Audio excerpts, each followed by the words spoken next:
Hello, everyone. It's time for Vanish Chicagoland Stories, the podcast. I'm your host, Pete Costanas. This is episode 237, season 10. Today's date is July 18th, 2023, and welcome to the show. Uh, on today's program, I will talk about my memories of buying blue jeans from brands and stores that no longer exist in the Chicagoland area. This is around when I was a teenager, maybe younger than that. So I'll give you a few examples later on to explain. Also, I will talk about Red Cross Spaghetti. This was a company that was founded in Chicago, and this product was very popular a long time ago, and it sounded good. Okay, so right now the program will go into a commercial break. And this program is brought to you by Zenith Video Recorder. And this is the one of the first VCRs introduced in the mainstream. So first was Sony Betamax, but this is I think it's the American that was manufactured in America. So this commercial is from the late 1970s. So sit back and relax, and I'll be right back with the program. Thank you, everyone. I control this television network. I control the other networks too. I pick the shows and I pick the times. With the new Zenith video cassette recorder, I can tape anything on TV and watch it anytime I want. I can watch one show and tape another, or tape shows when I'm out. With the new Zenith video cassette recorder, I make the TV schedule fit my schedule. Zenith, now that great name in TV, brings you another great way to enjoy it.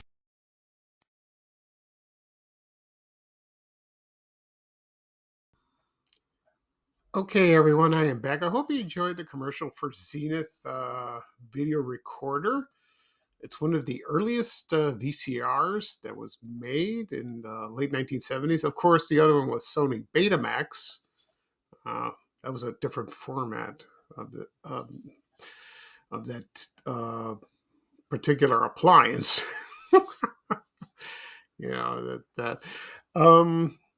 I bought my first VCR in the mid 1980s, and that was Panasonic. I think I talked about this on a previous podcast episode, but Zenith made one, and that was huge. They were huge back then, and it's in a way it was innovative, and it did the same thing like it does now. Yeah, but today televisions are skinnier, wider, clearer. Not like back then. No HD, no Blu-ray, no 4K. No, it's just plain. That's what happens. That's what happened back then. But it got smaller as years went on. Then it got less expensive, and then Sony Betamax went away. But there are a lot of tapes, movie tapes that are collectibles, and also the recorders. People like they're fascinated. They're geeks. They like to do that. One day I asked my Facebook page on Vanish Chicagoland, do you still own a VCR? And people said, yes, some people do. I do too. I don't use it much, not to record shows, but to play VHS tapes. I have a few, and I did a demonstration on a video about last year. I connected it in my bedroom. And it was kind of nostalgic. It was nice. I love that but now we got streaming. Well, we have cable, but cable's going bye soon, like that. So that's why I signed up for YouTube TV. So that's that. Okay. At the beginning of the program, I mentioned I will talk about my memories of buying blue jeans from brands and stores that no longer exist in the Chicagoland area. Also, I'll talk about Red Cross Spaghetti. Before I get started, I'll talk about a couple of things. One, I will go to the doctor tomorrow. That's my urologist. I have an appointment. I have a checkup. I'm worried. I'm frightened. I'm nervous. Because I got the test results already, but I'm not going to say anything here. I'm going to wait what he says tomorrow, and then I will reveal it on the next episode. But I will reveal it on social media when I come back and explain everything, what he's going to say. It's not bad news. I don't think so. Yeah, I think everything will be okay. Also, the second thing I want to mention, my group, Chicagoland, that is, the group, had 150,000 members. Last I looked, it grew over 5,000. So I have 155,000 over that, and still growing. I still add members. I don't have time, to get everybody in. I'll do that later on today, I hope. Excuse me. So, it's still growing. It's still growing, and I'm very blessed. I'm very appreciative. People love the group because one person mentioned it's one of the best groups on Facebook. It's great because it's clean, it's informative, no nonsense. Every group has spam, trolls. People fight. I tried to get rid of it. It's not easy. All people have to do is report it, and I'll get rid of them. It is not easy. That's not an easy job, So I do my best, and thank you again, everyone, for making this group very successful. I also have the page. It's the same thing. I have about 77,000 followers, so that's awesome. All right, so let's get started. We'll talk about my memories of buying blue jeans from brands and stores from the Chicagoland area. Now, I started wearing blue jeans probably very late, not grade school, probably high school. Yeah, I don't know why. Because when I looked at blue jeans when I was a kid, it didn't look funny to me. And my mom asked me if I want to buy them. I go, no, I don't want to buy it. But then I got older, and then when I went to high school at Bogan, I decided to because everyone wore, everybody, the jean jackets, the jeans. So I started wearing that. And so did my brothers and my friends from the neighborhood and friends from high school. It was a cool thing, You had the comb in the back of the pocket, like that. And the brands I bought, most was Levi's. I bought Levi's. And also I bought Lee and Wrangler. Bought those. And they were very popular. Also, other brands that I'm trying to remember were Tough Skins from Sears. I never bought Tough Skins. No. But they were advertised heavily on television. I saw it on TV all the time, practically every day. And so did everyone else at that time. And excuse me. So let's see. So, jeans were very popular, not in the 60s, but in the 70s and 80s. And then more brands came. Like, for example, we had, like the disco era, we had the Jordache. Remember that? I never bought it, but that was advertised a lot on television. There was Jordache, Sergio Valenti, Sedgefield. I think that's what it's called. There was Chic. Do you remember that? And Calvin Klein, where Brooke Shields was famous for those commercials and those ads. She was a very pretty girl.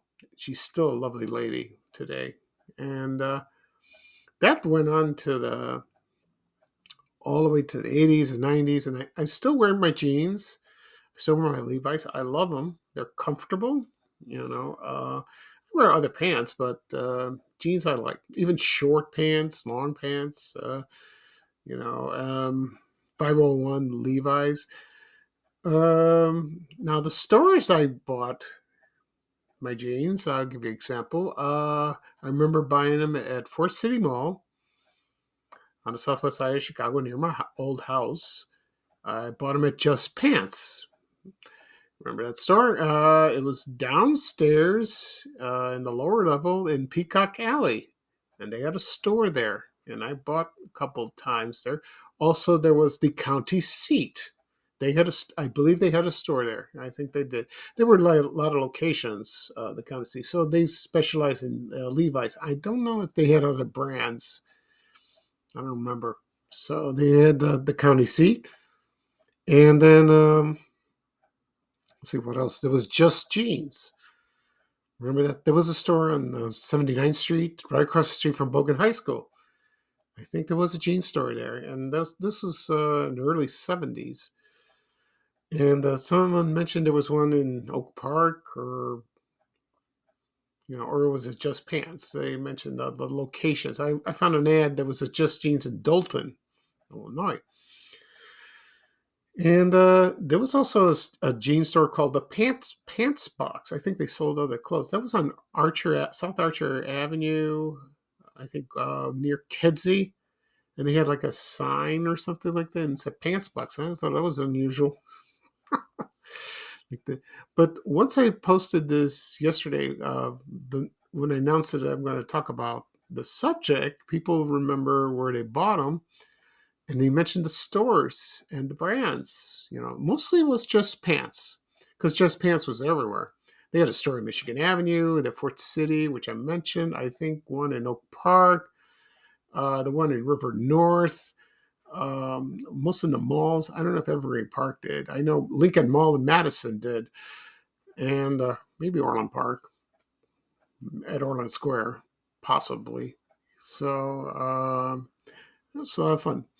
All right, right now I'm going to play a commercial for Levi's. This is from the 1970s, and you would remember this commercial, and it's a goofy song. It goes do do do do. So once I play the song, I'll describe it. Okay. So here's the Levi's commercial from the 1970s. Thank you, everyone. Good morning, world. Good morning to you. Well, I'm wearing my Levi's. Levi's. Levi's.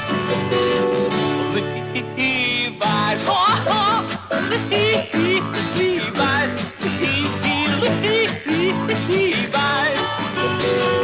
Bright, shiny world. Well, I'm ready for you. Wearing my Levi's. Levi's. Levi's.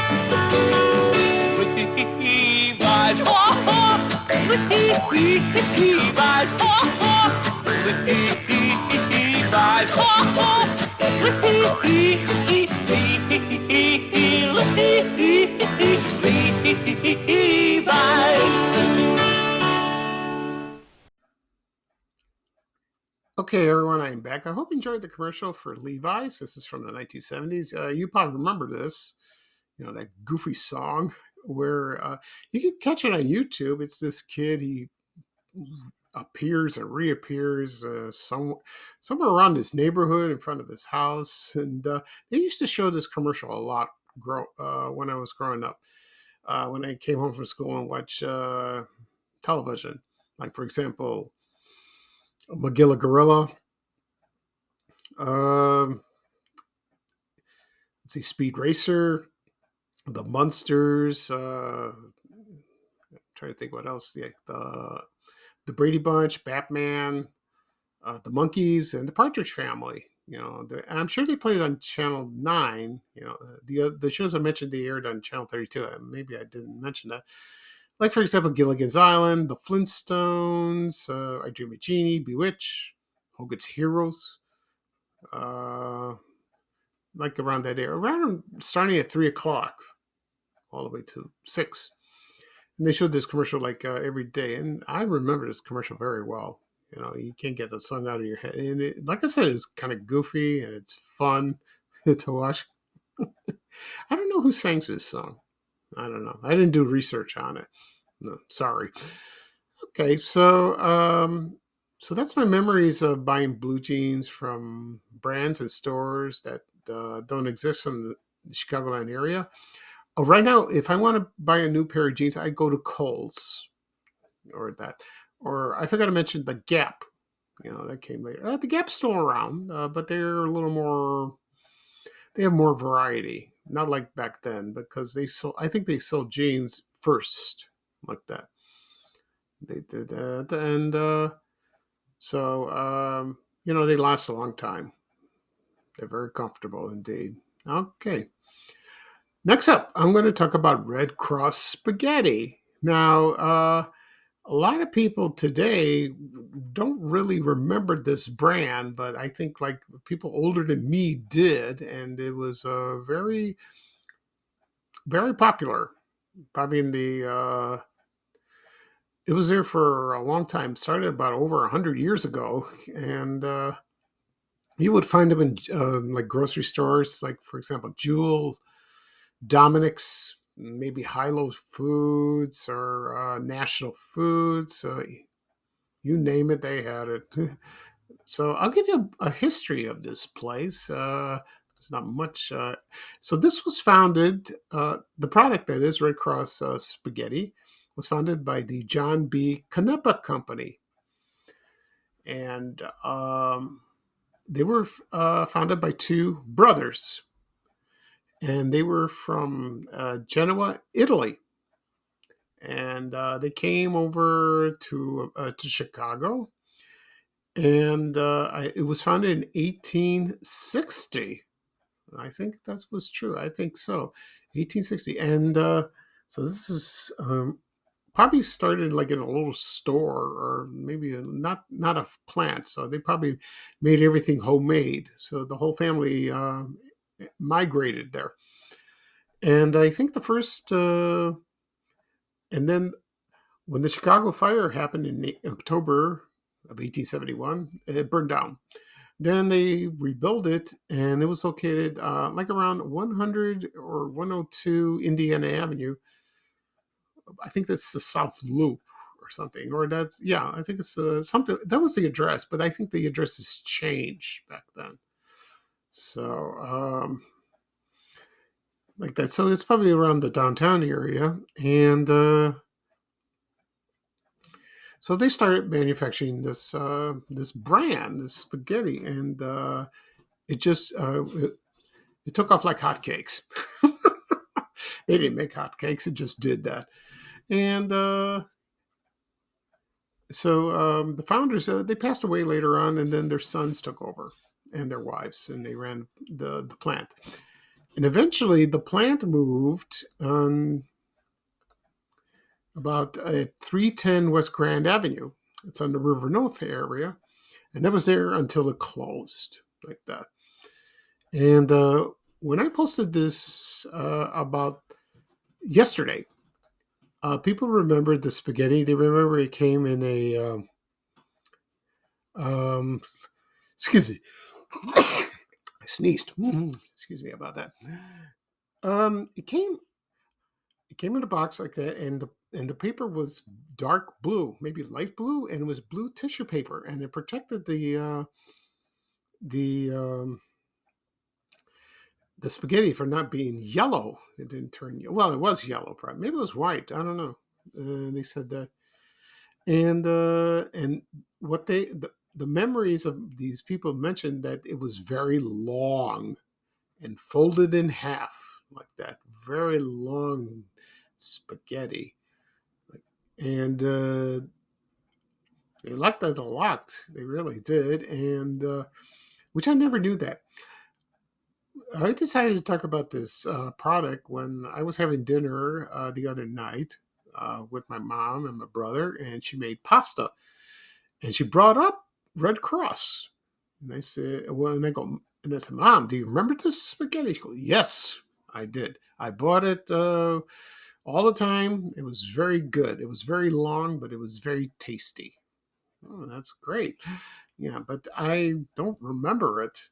She must have bought it when I was very little, But she bought other brands, as like cremettes or, like other Prince spaghetti. After that, anyway, so I found an ad from 1957, September 20th. It was for Red Cross, and not only they sold spaghetti, they sold macaroni. So I'll give you an example. Not example. I'll give you a list of what else they sold. Of the products they sold. They sold spaghetti, thin spaghetti, and they had in sizes long or short, and also they had they were bite sized like that. So the macaroni was bite sized too. So the macaroni was long as well, and also they made rigatoni, mustacholi, and large shells, and also they made egg noodles. Okay. Uh, they what I found out the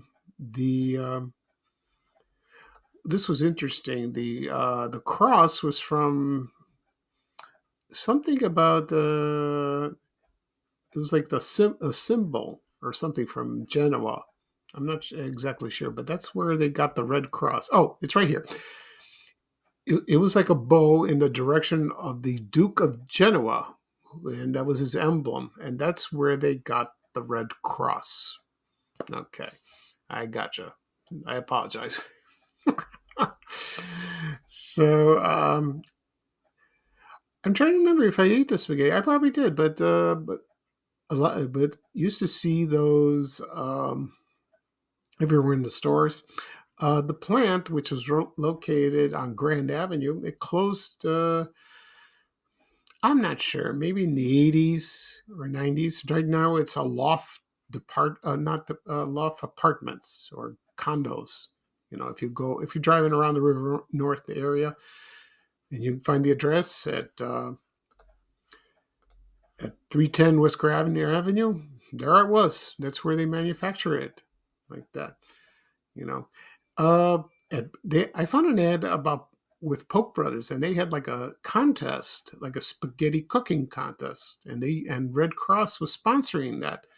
So that was kind of cool. And this happened at the Polk Brothers location at 85th and Cottage Grove on the south side.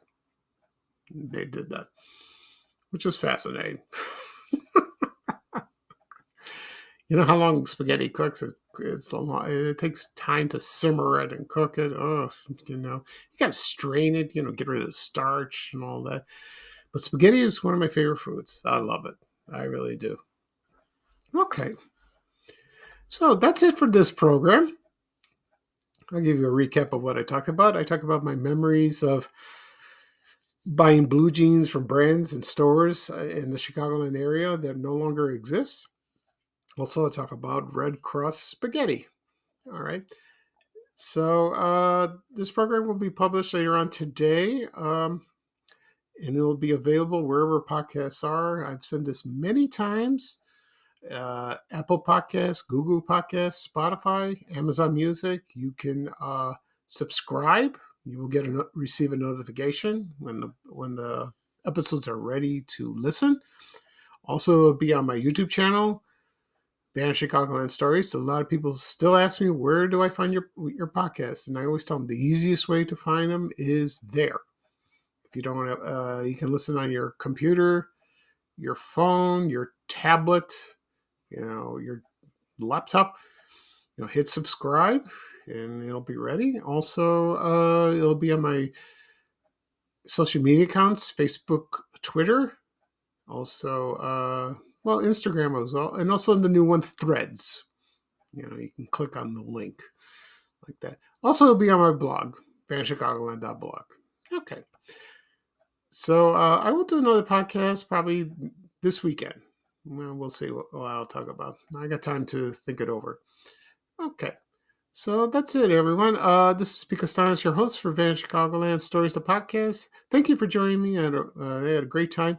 Excuse me for the coughing and the sneezing. It's the air.